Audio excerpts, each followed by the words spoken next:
Okay, so thanks all for coming. So there'll be plenty of food during the reception. So it's the idea for this meeting is to try to unite some of the different groups that are here for different schools.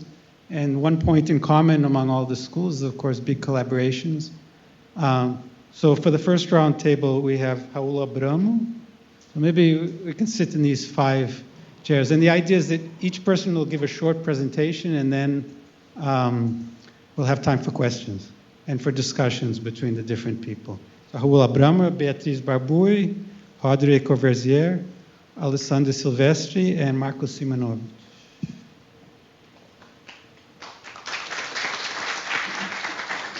So there's no special order, but some people have prepared slides. So maybe the people with slides can go first. So sorry. So Beatriz, yours is probably the first one. You want to go first? Okay. So the idea is each person will talk for 5 minutes, and then questions from you guys. Let me get these up.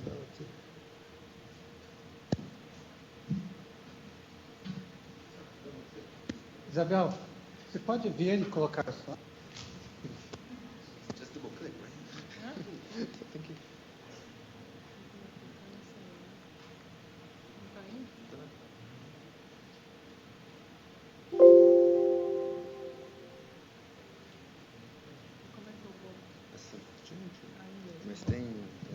Go ahead. Well, good afternoon. I have a number of slides that correspond in my style in 5 minutes, okay? I wrote in Portuguese, but I will speak in English. I'll talk about science in observational astrophysics. Nathan asked me to talk about my projects in collaborations.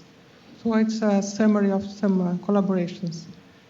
I'd like first to say that astronomy, astrophysics is very different from particle physics because we have many frontiers. It's not one result that we are looking for, Higgs particle or something like that. We have, with one observation, we can do many things. So it's completely different from the approach of particle physics or projects like dark energy,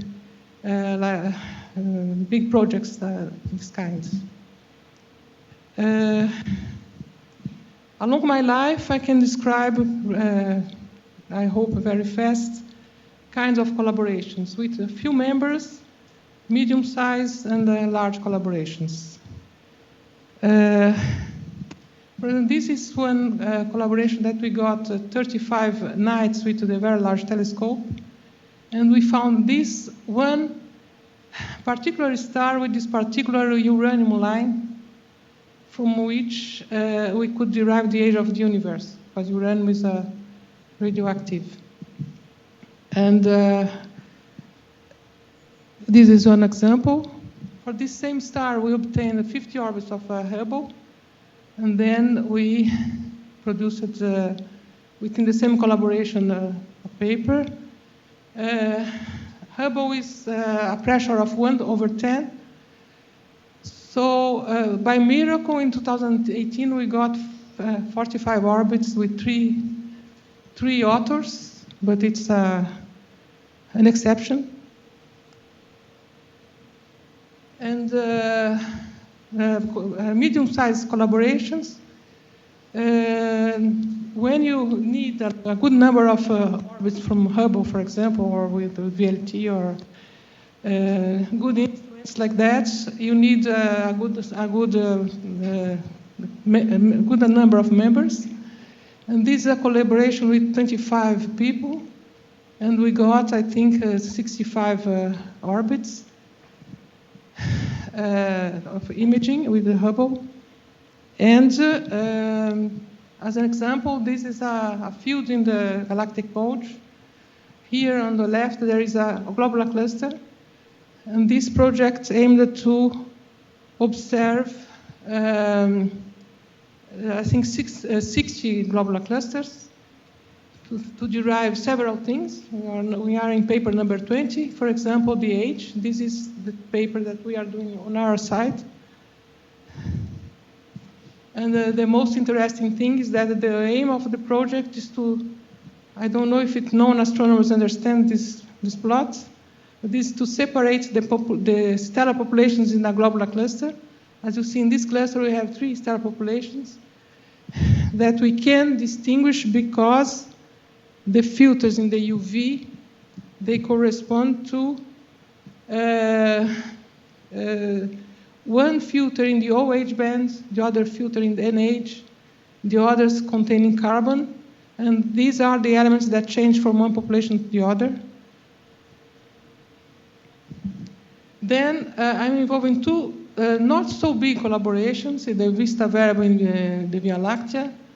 Laerte was a collaborator too. About 100 participants, which makes the imaging of the center of the galaxy. In this collaboration, all the data are reduced by a center in UK. You only use the final results. For example, this is the galactic center and the globular cluster in the galactic center.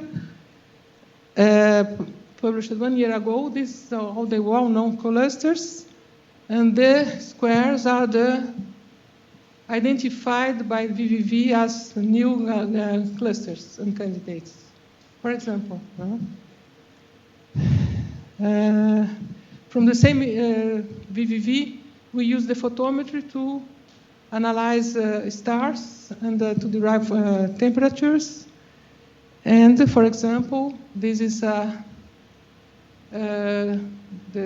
chronometric diagram of a globular cluster where we observed a few stars in high resolution. Then we use the VVV data to complete the analysis and to derive the abundances of a few very old globular clusters. Then the other project is Apogee. It has observed so far 500,000 stars in high resolution in the H band, and the reduction and the analysis done by the main participants, and it costs $13,000 per year within the linear project. It's very intense, the interaction between the participants. It's important to be in, to know what's going on. And just a final remarks, projects ongoing and future. First of all, the next large telescopes. This is to illustrate that the ELT, for example, corresponds to the surface of the 16 presently existing 10-meter telescopes. This is to say that there will be need to collaborate, because here we have 16, but in the future have 1 or 3 at most. No? Probably the collaborations will have to be much more common. In the GMT, here we have 4% with FAPESP. Indirect, we might have the TMT. And the LT, we have participation in instrumentation. Then in the ALMA, we have no more access, but a few of our colleagues are getting access. Another project that another community in astrophysics is involved. This is more like a dark energy, that you look for one particle at high energy and all the group looks for one result. No? Okay. And I'm sure that Roderik will talk about James Webb. No, the next instrument to give a lot of nice data is James Webb Telescope. That will certainly require big collaborations, and the LSST. Presently, Brazil has access, 10 researchers have access to LSST. That's all. Thank you.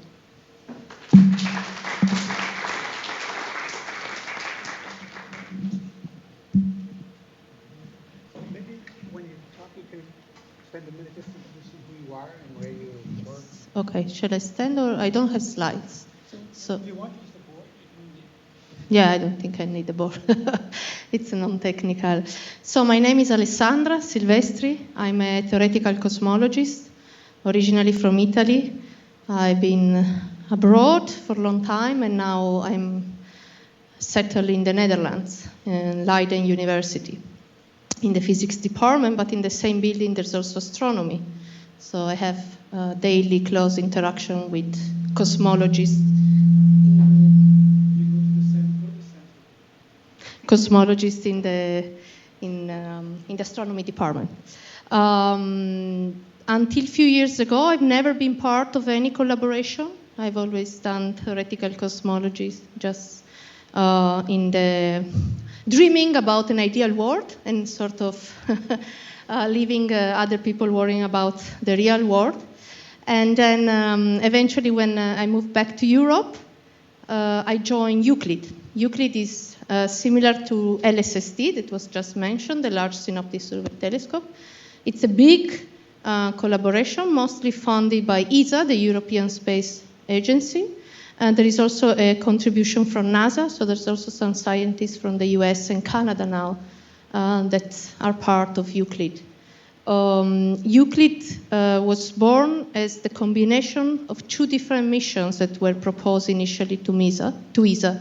And smaller missions. One was for focused on weak lensing, and the other one was focused on galaxy clustering.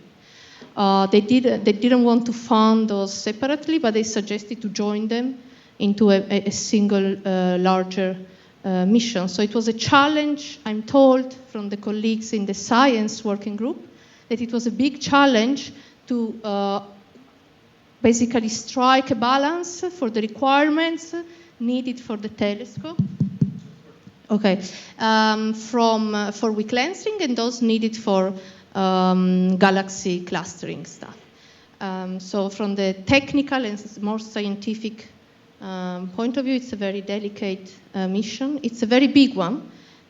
I think I'm not a very big expert of collaborations, but I think it's one of the first times that it works on a sort of open basis. Everybody that feels like Euclid is nice can basically join by sending an email with CV and saying what they would contribute.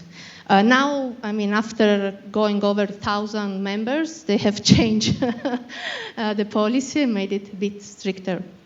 The interesting thing is that there is a huge theory working group, which I think sometimes I feel like the science working group is making fun of us in the theory working group, letting us entertain with things while they do the actual science and design of the telescope and deal with all the systematics and all the problems that we will really face when the data will arrive. Being I'm part of the theory working group, and that for me made it very difficult to understand what means to be in a collaboration and what do you actually do for a collaboration, because basically you keep doing your own research, but somehow thinking about the type of data that will be delivered by Euclid. I think it's sometimes it looks like a malfunctional working group, the theory one, because it's basically 10 years that 300 or 400 people are thinking about theories that we can test with Euclid. And there's no end to that. It's like opening a Pandora box. So now I think we have switched towards more efficient ways of learning about whatever the goals are, for instance, dark energy, dark matter, and stuff like that, or testing gravity, trying more than coming up with new models to test, random models to test, efficient ways of learning physics out of the data. Still, it makes it difficult because the data is not there, so we keep thinking and working on the theory. But for me, it was a nice experience. Positive sides of Euclid, positive aspects of Euclid, I think, are that it's quite open to young people. They make a serious effort at having youngsters in relevant, at least want to be relevant positions, like leading different working groups. So that gives you experience and, of course, gives you CV. And they also make an effort at striking a balance geographically and also for the gender aspects. So they try to have, for instance, women in relevant positions. Now they just made a new call in order to make more representative also the editorial board that turned out to be very little representative of the entire community. So it's a nice collaboration. That's the only one in which I am. And the thing should launch in 2022, I think now, end of 2022. So it will be exciting, and I think, of course, there's a lot of synergy with the other missions, and Large Synoptic Survey Telescope will also be very interesting for comparing and combining. I think that's as much as I can say for now.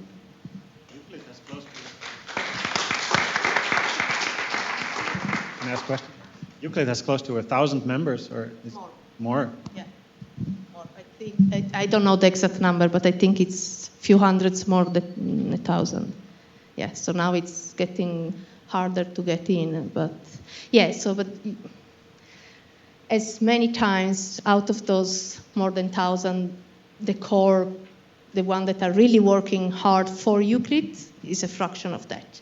Now they have implemented a tracking system to track contributions, because eventually, I never experienced it, so for me, it doesn't, but eventually it will come the time when papers have to come to be published, and then authorship matters, and you won't, and the thing is that they thought about this tracking just last year, so you had to do it retroactively for the whole 10 years or whatever. And so, I mean, it was a bit of a tricky exercise, because typically also the more honest and hardworking people are also the more honest in when they have to declare the percentage of time that they put into Euclid. So it was but now we have caught up. So now I just had to fill out my contribution for the past semester. So your memory is fresher, so ideally, yeah. It will be fun when papers come out.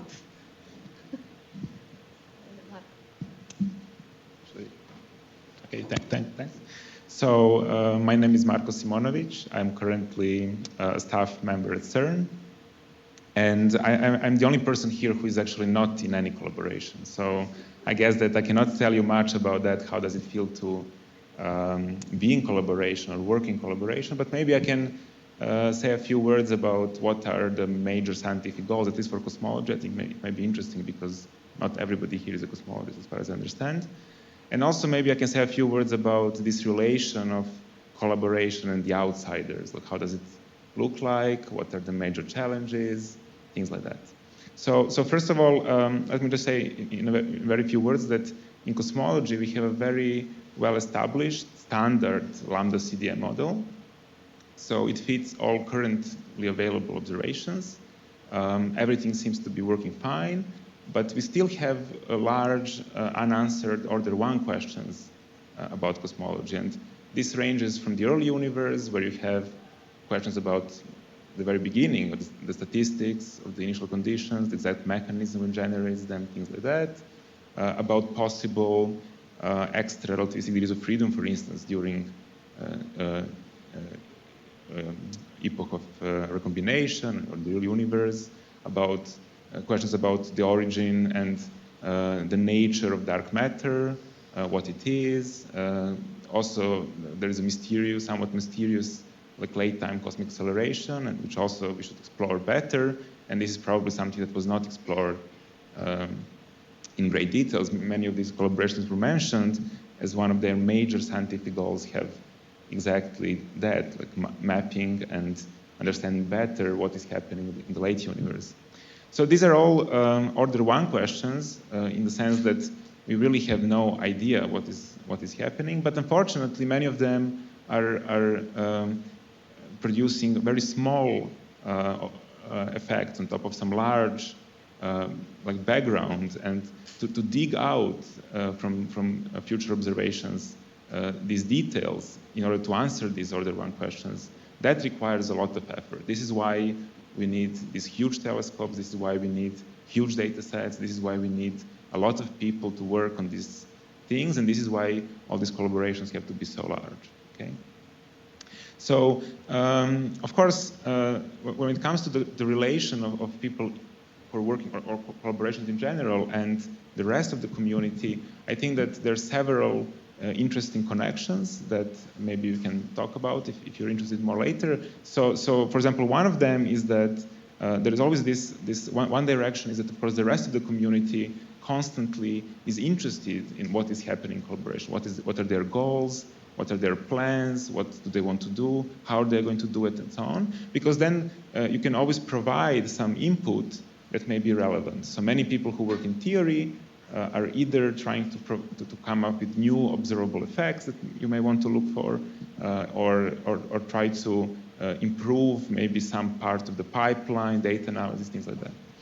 On the other hand, there is also something which is very relevant for the whole community as well, is what comes out from collaboration. So not only papers and final results, but also something which is very important is the moment when data are publicly released, such that everybody can look into that and maybe try to do analysis in a different way or test something that people in collaboration simply didn't have time to focus on, and so on and so forth. So there are these channels of communication. So of course, there is no strict separation, obviously, between those people who are inside and outside. We are all colleagues. We constantly talk to each other. Of course, people in collaboration are the first one to see the data, to play with the data, to analyze them, and see the first results.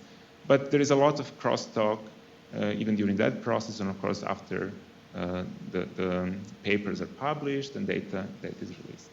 I think that, yes, if you have any questions about any of these aspects, I will be happy to answer later. That's what I want to say. Thank you.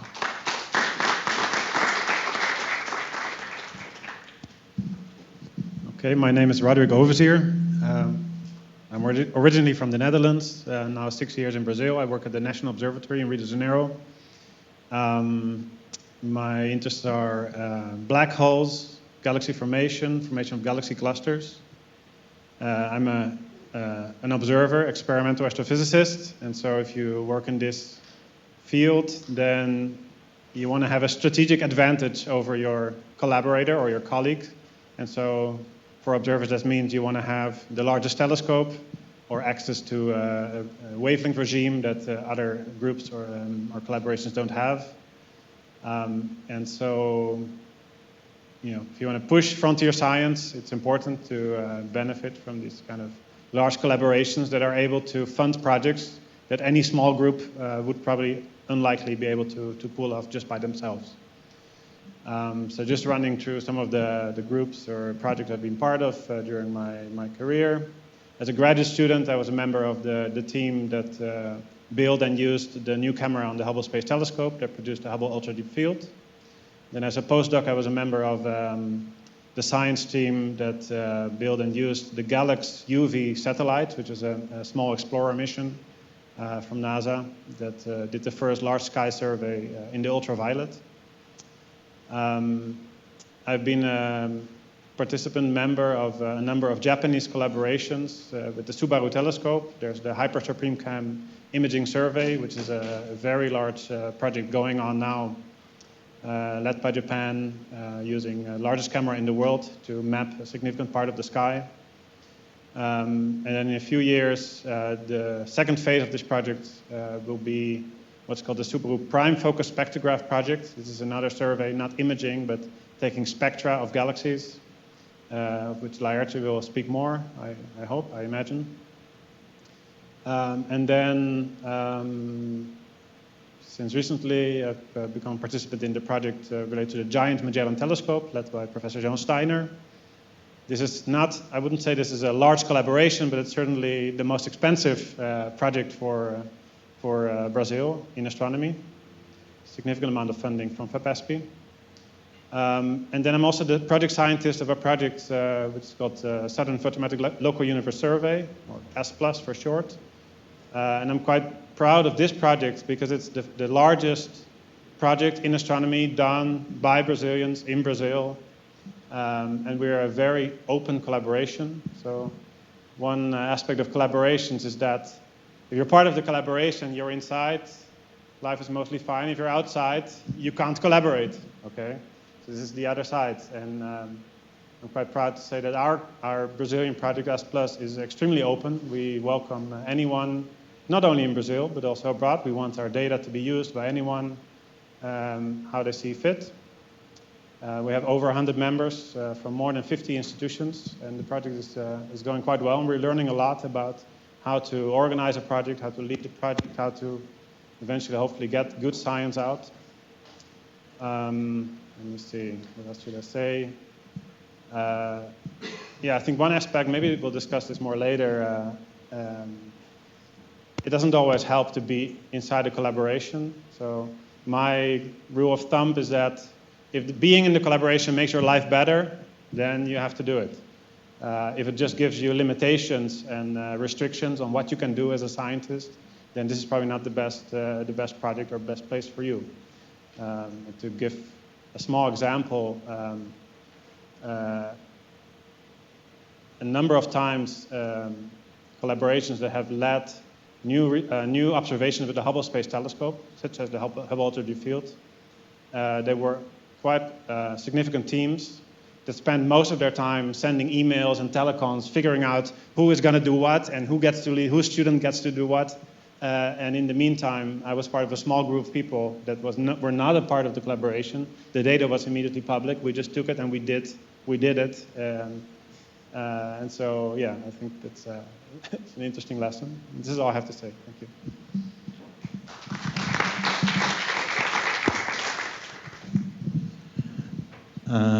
So my name is Raul Abramo. Many of the students of the Cosmology course already know me here. So I'm a physicist from the University of São Paulo Physics Department. So I'm actually new to this game also.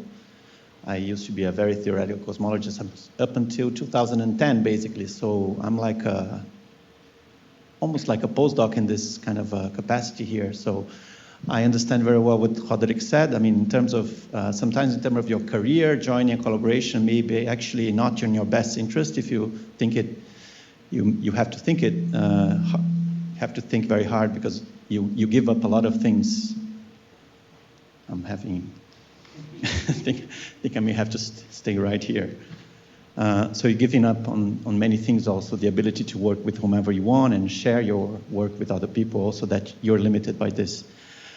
Let me come back to a point here that I think it's important, the issue of large versus medium or small collaborations. As in business, science is in some sense close to how businesses work. There's consolidation, and this is happening whenever something reaches maturity, then you have consolidation in businesses and science. And in particle physics, this consolidation happened already many years ago. And in such a way that nowadays there's basically one infrastructure which works for particle physics, which is CERN.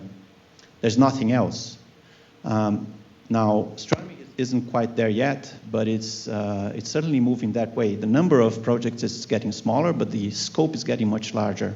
And some people argue that the only way to do big science is with big instruments, with big, very expensive, very large instruments, which cost a lot of money.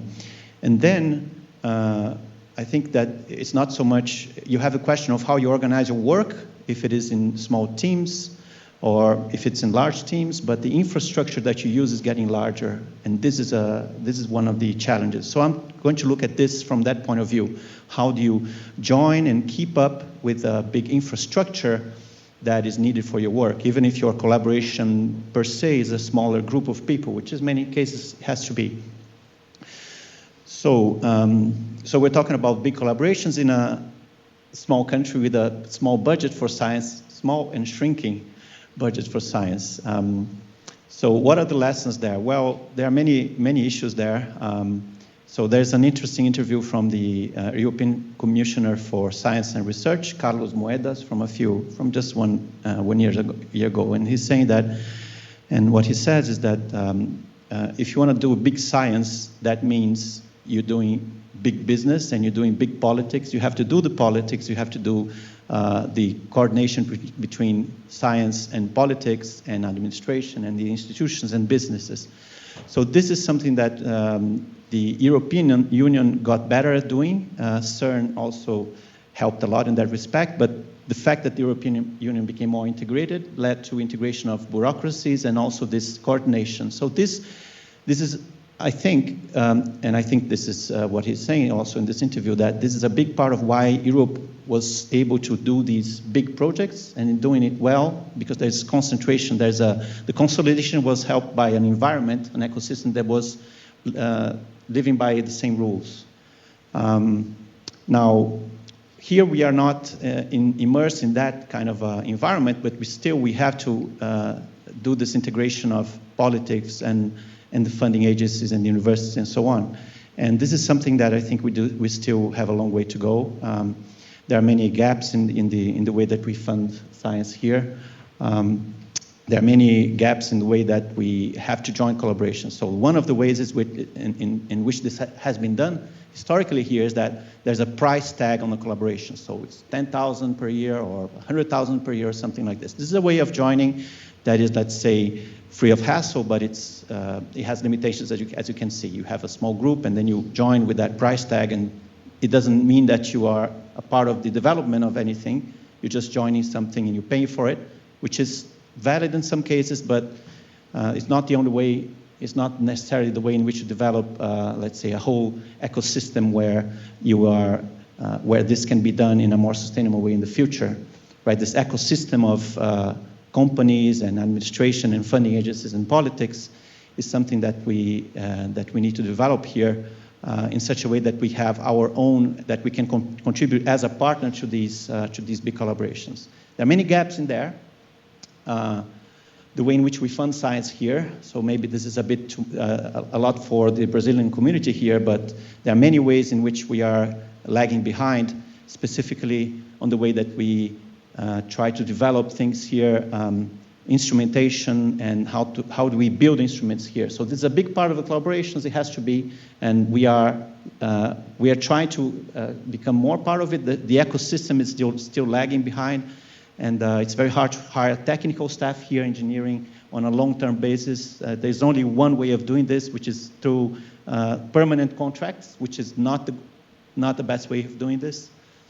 So I think this is what we have to work on, this big politics of joining collaborations, being accountable, knowing which teams are working, having a political, let's say, connections that ensure that this is done there. So let me just give you a final example to see how this can go terribly wrong. Maybe many of you are too young to know this, but in the 80s there was this project in the US called the SSC, the Superconducting Super Collider, which was going to be the next version of CERN.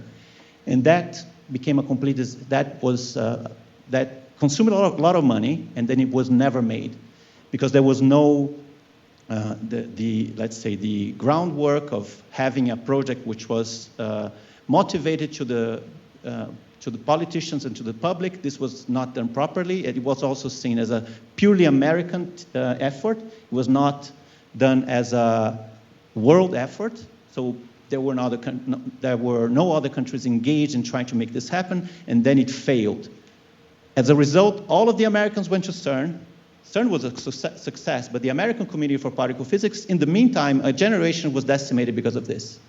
So I shouldn't say decimated, but they suffered quite a lot because of this. So this kind of effort, we have to learn from these things, and we have to be able to talk to the politicians and motivate things. In fact, the next framework program for the European Union is based on missions. These missions have a certain.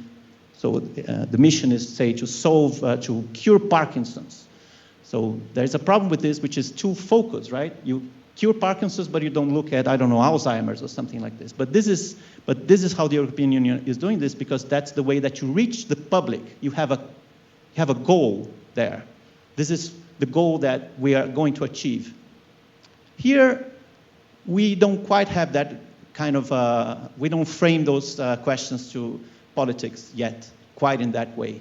maybe this is changing, but this is something to learn. How do we motivate, how do we show to the public that what we're doing is worthwhile, that we are solving a key problem, an interesting problem, something that engages people.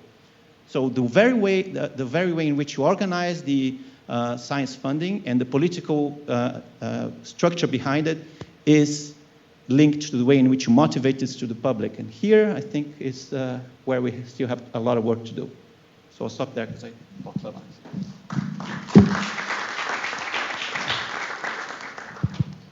Okay, so thanks very much. So the idea is to have questions from the audience. So because I'm the moderator, I want to ask the first question. So one reason for having this meeting, as I mentioned, is because there are actually 4 or 5 activities going on within a brief period. So there's a cosmology school that already started here. There's a astronomy school that's starting tomorrow. There's a big data school that's starting tomorrow. There's an astrophysics school that's starting next week. And one thing I noticed as an outsider from the community is that the 4 schools are essentially completely independent. The students from one school don't have any idea what's going on in the other school. And when I suggested to the organizers to try to at least combine efforts, they said, no, I only want students from my school. I don't want students from the other school. And everybody said this. I'm not blaming anybody because it seems to be a problem of the community, not of any specific organizer. So, as you said, I mean, in order to convince the government, the politicians that you're going to do something, there has to be a united front. Because, I mean, for an outsider, astronomy is equal to astrophysics is equal to cosmology. So if you start saying, no, this is my student, not your student, it has to be somehow done in a better way. So I don't know if you could each comment or say something or react or defend yourself in some way.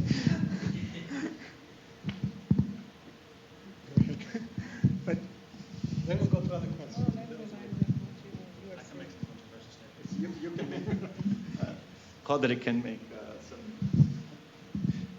Now, I'll tell you the rationale behind our school, which is called First Light, Stars, Black Holes, and Galaxies in the Epoch of Realization, which starts tomorrow at the IAG-USP. So I hope this is the most controversial thing I'm going to say today. So I think in Brazil, particularly, we have a very healthy community of theoretical cosmology. And when I say very healthy, I mean it's very big, relatively speaking, compared to other countries. And I think this is a consequence of being starved of having access to large telescopes, for example, for a long time. And so now we're in a situation where we're funding a lot of projects, big projects, observational projects, and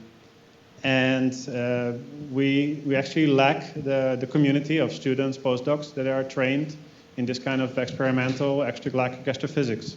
And so this is the idea behind this particular school was to try to start creating an awareness and advertisement for this area of science, which is very closely related to theoretical cosmology, but it's actually directly going to the data. And so that's. Yeah, we were also unfortunate that these weeks they came out to be overlapping. It was not by design, it was almost by accident. So this wasn't, these things were planned with a lot of time, and then it just happened that this was frozen already. So it was not by design, but it was kind of, but it points to a sort of gap that we need to cover, which is that if we didn't have this overlap, it would have been, for sure, for some of the students, it would have been better because they could have attended both of them. But I wouldn't. I don't think I would come back to your. I would come back to. Sorry. What? I don't think that's a problem. I think that's an opportunity for the students. They have all these things going on. They can participate in all different kinds of things. Yeah, sure. But there's an overlap. So this next week now, there will be the second week of this school here and the first week of the other one, and you kind of have to choose, right?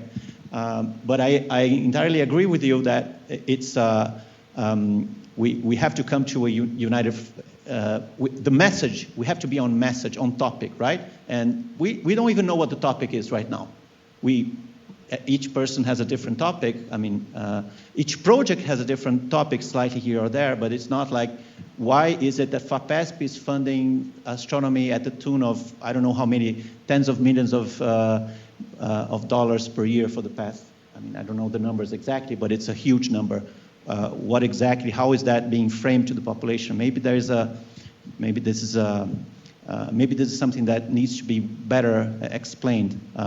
I surely know why I like it, but I'm not sure that the public knows why this is important.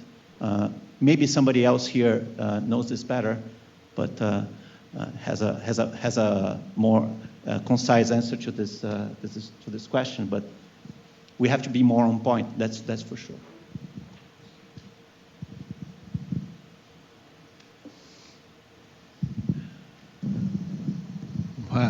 My name is Luís da Costa, Luís Nicolás, in Brazil. I think there are a couple of points. First of all, I think there is a cultural problem in Brazil. I mean, before we have a problem with big collaboration, we have a problem with collaboration. We don't collaborate much. What you were mentioning, how we don't have a strategy. Whenever we're able to define a joint strategy, each group develops their own thing. FAPESP defines its own policy and so on. And third, I don't agree with you that it's just a pain to join the large collaborations. For instance, we are involved in several collaborations, Sloan, Dark Energy Survey, LSST, DESI, and the way we did that was actually by developing software. So basically, most of it was a kind contribution. So there are ways of joining big collaborations that you participate, and the main advantage is that you're preparing the next generation. So I think there are ways to do it. Yeah, let me just clarify. I didn't say there was only a downside to it. There's an upside, of course, otherwise I wouldn't be spending half of my time in a collaboration which is not for my own science. No, so absolutely, there's an upside, of course, but it's just that it should be also clear that there are some downsides, but it's not only rainbows and unicorns, that's for sure. You spend a lot of time dealing with people and doing, like what Alessandra said, you're just discussing who is going to write what and when, and then you miss the train just because you were arguing with other people about who is going to do what. Definitely, there are many avenues to join, and of course, if you have a way in, which doesn't necessarily mean paying a lot of money, just with your expertise, like what you have done, then absolutely, it's a perfectly valid way of joining it. It's just that in the long term, if we don't join the game as a player of developing your own expertise from the ground up, then it's not sustainable. That's what I'm saying. I don't think it's sustainable. Well, in the case of Dark Energy Survey, we actually were one of the first groups to join. So we've been there since 2006. So we actually participate of the building up.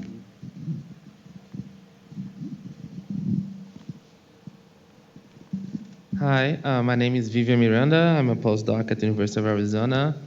And I would like to ask, what are the policies of Euclid, for example, for allowing continuation for young people? So it can be very welcoming, which is good. The collaborations are very welcoming. But for example, when you jump and you try faculty positions, people ask, like, how are you going to continue to work in your collaborations? And I don't ask that, at least in my case, and my way of trying to come back to Brazil as I want, and people know that I want to come back. It's been an issue, and a question that I have to, not an issue, but a question that I have to think carefully. And I've seen many postdocs when they get faculty, even in the United States, to institutions that are not affiliated to some experiment, and they have to carefully negotiate to not lose years of work.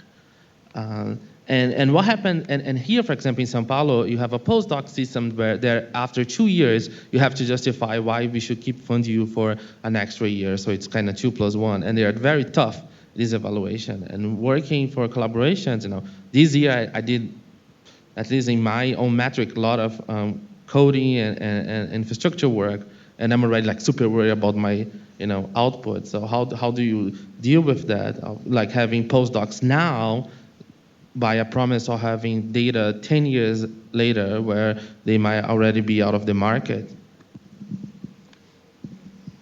You want to say something? Oh. We agree. Let me add some. Let me add some anecdotal about other aspect of this, which is getting your work in a collaboration recognized so that you can get a job. That's another issue, right? In particle physics, this is even worse because in many cases these are alphabetical order papers, hundreds of them. So recently there was somebody hired in a State University of São Paulo, a very good one, a young guy that had never written a paper with less than 1,000 authors. By looking at the guy's papers, you have no idea what this guy did whatsoever. So there's no way that anybody else who is not from the collaboration that he worked on would know what he had done. Nevertheless, so I was surprised that this guy was even hired, and I was like, how this happened? Then many people that I trust told me that, no, this guy is a really good guy. It's just that the way that you get to know what this person has done is by looking at the internal documents. Whatever. So the community learned how to do this, right? This will have to happen more and more for astronomy, because maybe in some areas this will be, somebody may write only big papers with tens or hundreds of people. You'll have to be able to recognize the work of somebody, even in those circumstances. Now, I'm not sure if this is the case right now. Maybe it is, maybe it's not, but it's a challenge. So that's, I'm not answering your question, I'm turning it the other way around. How do you make sure that such a person that works in a collaboration is then hired? Is the astronomy community prepared, and physics, by the way, not only astronomy, community prepared to learn what this person has done, to look deep enough, or just to count papers? Because then, in that case, we are in a hard place. I can just say what Euclid tries to do to help with that. I was saying that they really try hard to have young people in positions like leader of some work packages. We have a lot of work packages, right? For instance, inside the theory working group, there are 11 work packages. The work package on dark matter, the work package on dark energy, the work and whatever.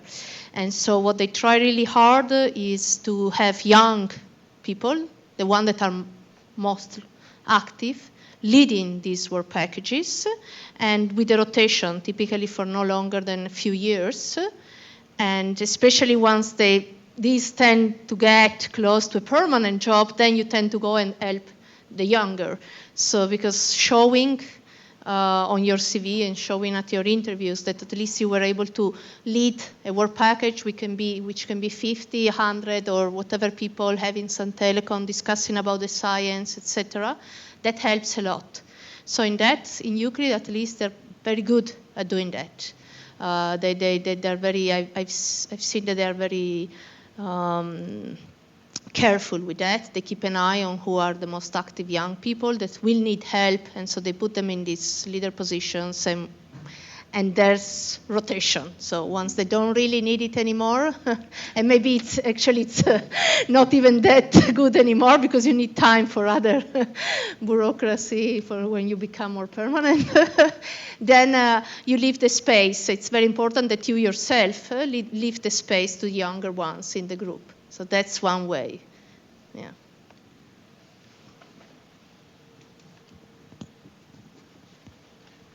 So I think it's becoming more and more common that collaborations are having these kind of policies about continuation of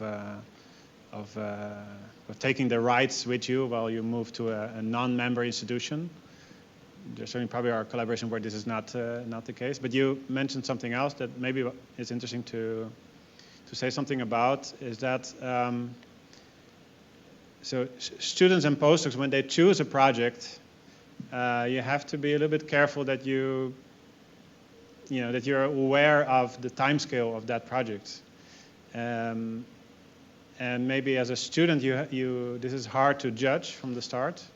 But I think there's certainly a responsibility on the side of the supervisors to not give projects to PhD students that are not going to be generating any results within, let's say, 5 or 10 years. Or certainly do not promise the student that they'll be working on great data from some super telescope that should be ready in 2 or 3 years, whereas you know that all these projects, they lead to delays and maybe add 5 years to any dates that somebody mentions to you that the data will come. And so me personally, I would feel very bad giving a project to a student that will then spend the whole PhD doing simulations or writing software or pipelines and that will never actually get to work with it. I'm okay wasting my own time, but I think a much better approach would be to have your students or postdocs work in the science area that will be addressed by these future experiments, rather than just let's say do a lot of work in a more supporting role that doesn't necessarily lead to contributing to the science.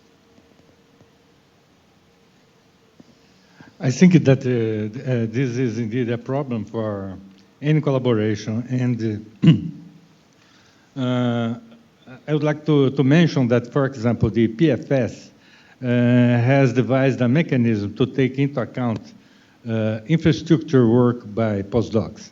The point is that, as Roderik just mentioned, if you are working in an institution that is member of a project, during your period of working there, you are entitled to participate in the collaboration, but this is not assured if you leave the institution.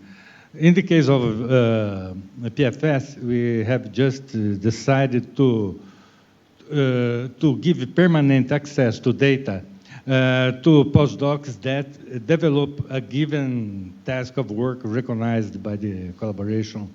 There are some rules, etc. But this is exactly something that goes in the direction of giving more security to postdocs to assure rights to data in the future.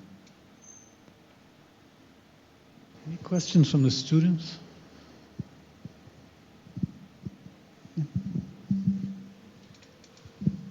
I have a question, maybe more bringing the discussion towards Brazil, because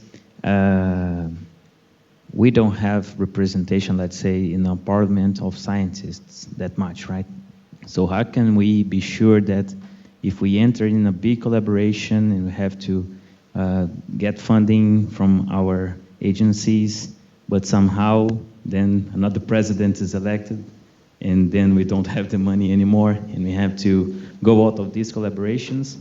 And also, if we don't have representation in our parliament, our lawmakers, maybe since they represent our population, we have no one there to really be, let's say, asking or arguing with the other ones to make science really important in our country, let's say.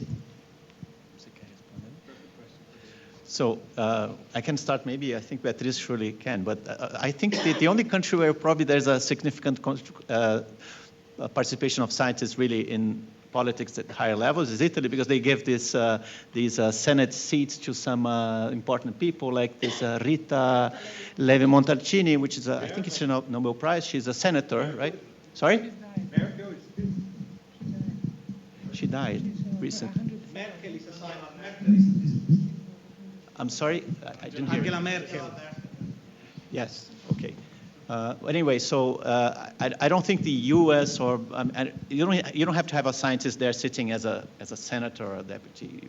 You just need that your case is well taken into account by Parliament. You need to be convincing people all the time. Now, the way it works in the federal government is a slightly different. It's more subject to the oscillations of power in Brazil. In São Paulo, because FAPESP is a bit more insulated from politics, a bit more, not totally, then it's a bit less subject to these oscillations. And so yeah, it's an issue of having these fluctuations here. Has always been an issue, by the way. Maybe we were living in a sort of a strange situation in the past for a while there, where there was a constant and high level of funding. This has not been the norm in Brazil for the past many, many years. Maybe Beatriz wants to add something about this. I think in these fields, astronomy and particle physics, there is one advantage that it's very international. So you have to be prepared to go abroad from time to time if you don't have a fellowship here, and come back and etc. It's hard. You have to be patient and continue for many years.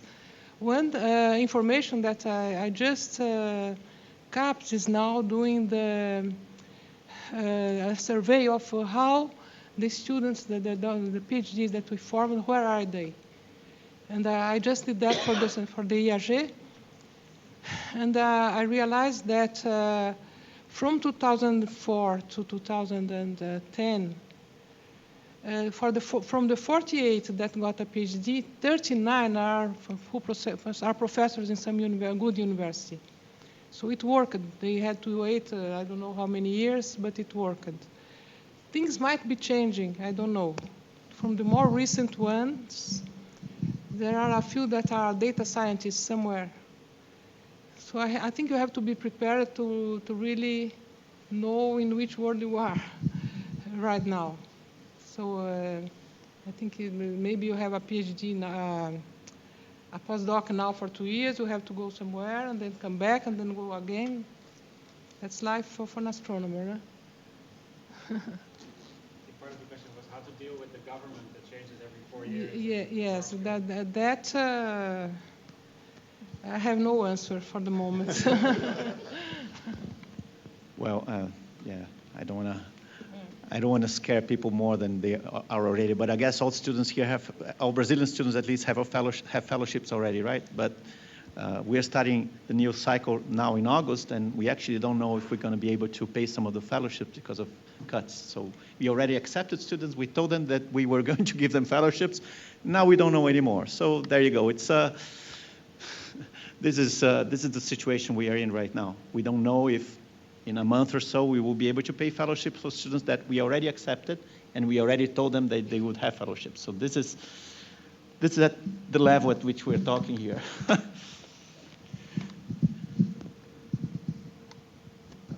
But I think we have the answer for that, both abroad and in Brazil. So São Paulo we need to make long-term, commitments and convince Congress is everything. The president, and I can give you examples for that. São Paulo is an example where Congress made a long-term commitment, and FAPESP has steady funding for 30 years, and is doing great. So we have state funding and the federal Congress. In the United States, the last 2 years, the president tried to cut W first. We went to Congress, we called Congress, and Congress blocked, and now NASA budget was increased by 10%. And they made in a way that they cannot just, block the funds at the middle of the year because of fluctuations in the, in the government spending and tax, and the same for FAPESP. So, we need as a community to go to both state and federal Congress and commit them to make long-term commitments. And and for that we need to better sell what we do. And I think the previous year, which was also very scary for people like me, told me that we have done a terrible job to show Congress what we actually do.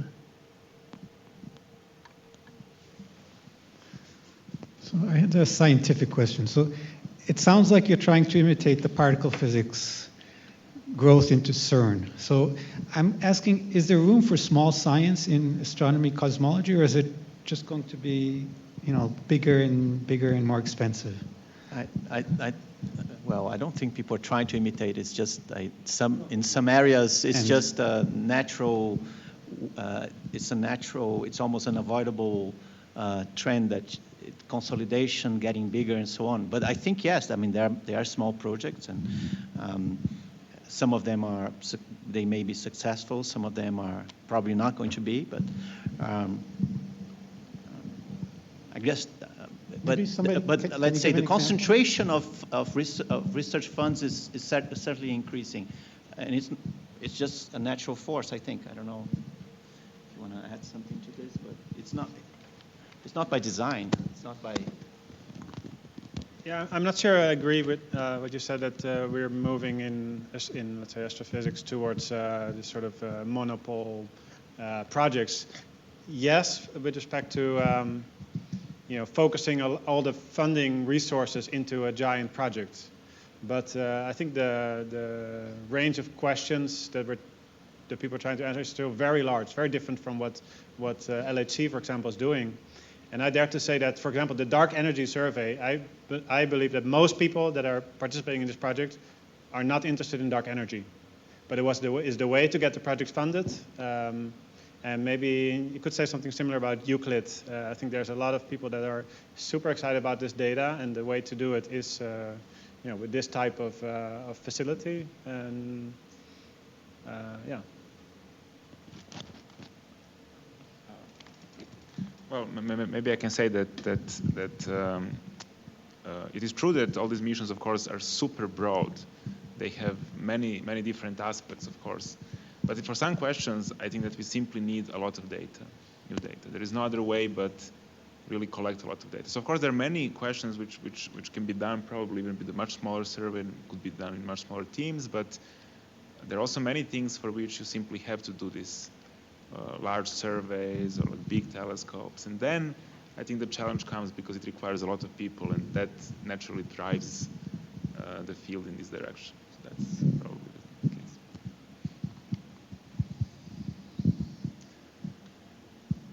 Questions from the students, maybe?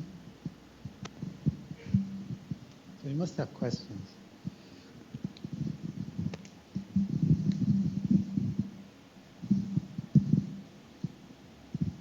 Questions from the organizers to the organizers?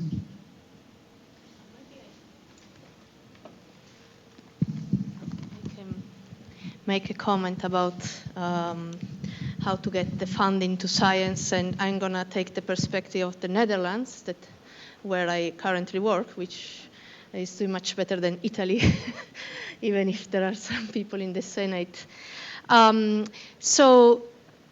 Since I moved to the Netherlands 5 years ago, I've been confronted a lot with the grant writing system, which is pretty intense. You have to apply.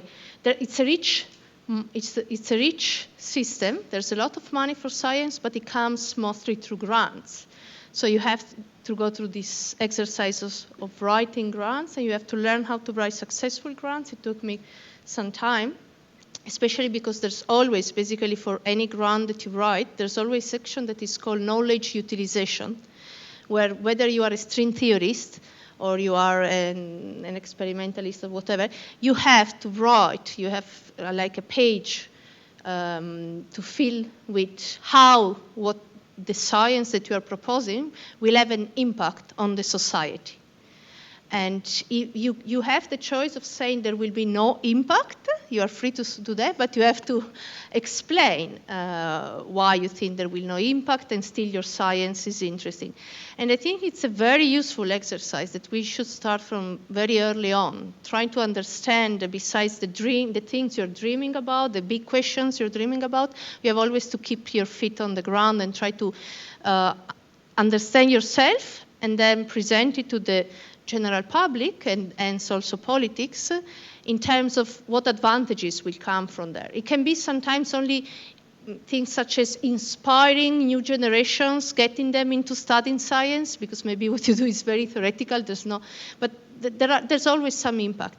And another thing that we do there is the public is involved, and also politics is involved in the sort of choices of the science that will be part of the funding, where it will go, in the sense that every 3 years there's a call where you, as a scientist, can submit the question you are after. So there's thousands of questions that are submitted, they're made public, and then there's a sort of vote. Whoever in the country, scientists, non-scientists, whoever can vote, and there's a ranking of what are considered the most important questions in science, medicine, etc., by the Netherlands. And the politics get involved into funding that. So I think that there's many clever ways.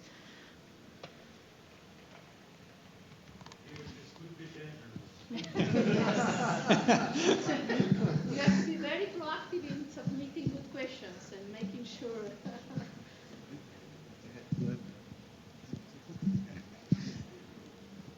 So I had another question. How are these big collaborations started? Is it just self-generated, or does somebody say, no, you are going to do this, and you are going to... Depends on which, Well, I'm not in any collaboration. Let me be So you're brave free enough to to say. try to make a hypothesis. Yeah, like this is a good point. Yeah. So I guess that again, the point is that if you have only one way to do something, for instance, let's say you want to observe the microwave background radiation, you want to measure tiny fluctuations, you can simply predict what kind of precision you need, what kind of instrument can do that. And it just turns out that it is very complicated. You need many people to put together, to design the detector, to design the lens, to design the satellite. You need many experts who know how to analyze this data, how to turn the time dependency, what you see, into a CMB map. You have to have many people who know how to interpret these results and so on. So I think it just naturally, for some kind of things, it is like if you have a very specific goal and it's very difficult, you need a lot of people to work it out. And there is another aspect probably, which maybe you can tell better, which is that if you for example have some other kind of things, like for example you want to build a huge telescope, and if you ask why do you want to do that, there will be 1 million reasons. We can study exoplanets, we can study many different interesting astrophysical objects. There are many interesting goals, but still it requires a lot of people. So I think that it just simple things have been already done, and somehow it seems that if you want to do something more complicated and more general, or make instruments which can serve for many different purposes, it just requires many people. That's my take on it. I don't know. Right when I started to get more involved with, let's say, less theoretical cosmology, I was also involved in the conception of one collaboration. So I saw it from the beginning. So it's a process of identifying, let's say, a topic, a question that you want to answer. Then you also have a new idea of how to come at that answer. So sometimes it's very clear there's only one way. Nowadays, CMB is just you have to send a satellite into the sky to measure many things. Only a few things you can do in front of the ground, but it's not. But there are many flavors of doing telescopes for many applications, and then you come up with a new idea of how to build an instrument. Then you have to build a team and secure financing. Now that's where enlarging the team becomes important, having connections, having broader support for it. And then, people are against it. You have to either convince them or go live with the fact that not everybody likes your science. But I would say that in our case, we probably spent 2, 3, 4 years. I mean, the conception of the instrument was clear, but we took probably around 3, 4 years to secure funding, and that was the largest effort. And so bringing people together. So, and that effort, at that moment, that's when it consolidated. So securing funding was the largest effort for us, at least, making sure that we could have enough parties involved that we could actually go ahead with it. But it wasn't risk-free. It was clear that at some points that we could be killed, just like the SSC was killed. It was a risk, but it took about 4 years of efforts. So justifying the science was relatively easy in the beginning. Securing funding, that was the largest effort. Well, just let me give my 5 cents. After 40 years in the business, I mean, basically in astronomy, especially cosmology, risking to oversimplify the question, there are 3 kinds of surveys: CMB, redshift surveys, photometric surveys. So basically, you're driven by technology. So the people that are involved today in LSST or DESI are the ones that in the 80s were doing in redshift surveys. My case, for instance, it took me 10 years to observe 5,000 galaxies. Nowadays, they will do that in 20 minutes. So basically, it's driven by technology. And the groups are always the same, different combinations. Of course, has the politics, has the technology, who actually has the technology to do it. But basically, this is it. I mean, it's the same groups. Actually, that's the nice thing of joining a collaboration. Because, for instance, people that start in Sloan, there were postdocs in Sloan, today are the directors of Sloan. So that's continuations.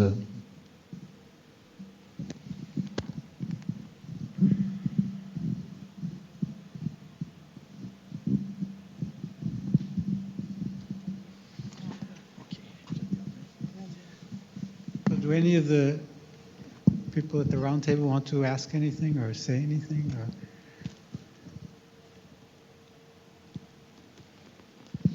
Maybe just for the sake of discussion, let me make an observation which can be completely wrong, but it's my impression that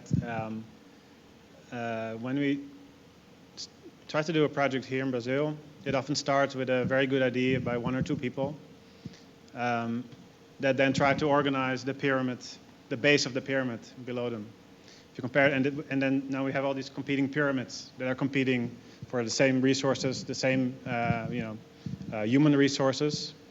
And if I compare this to how maybe in other countries large projects start, it starts with the base. So there's many institutes, capable people that join together with an idea, and then they build the pyramid upwards rather than try to do it from the top down. And I think that's a better way to get started.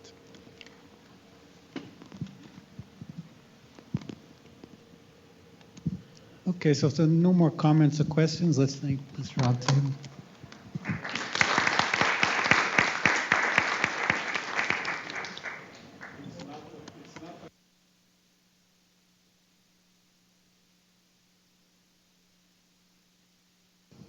It's not a question, it's an opinion.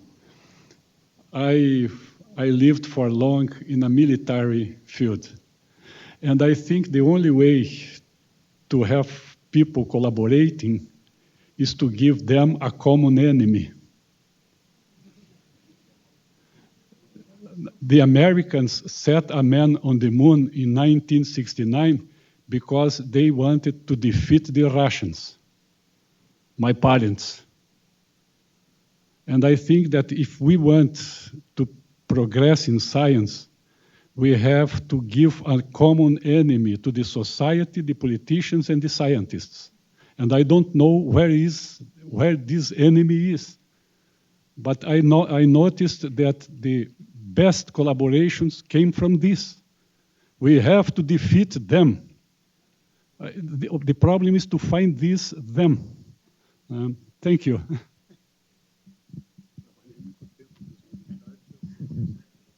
Okay, so we have some food upstairs, people that want, so we'll come back in 25 minutes.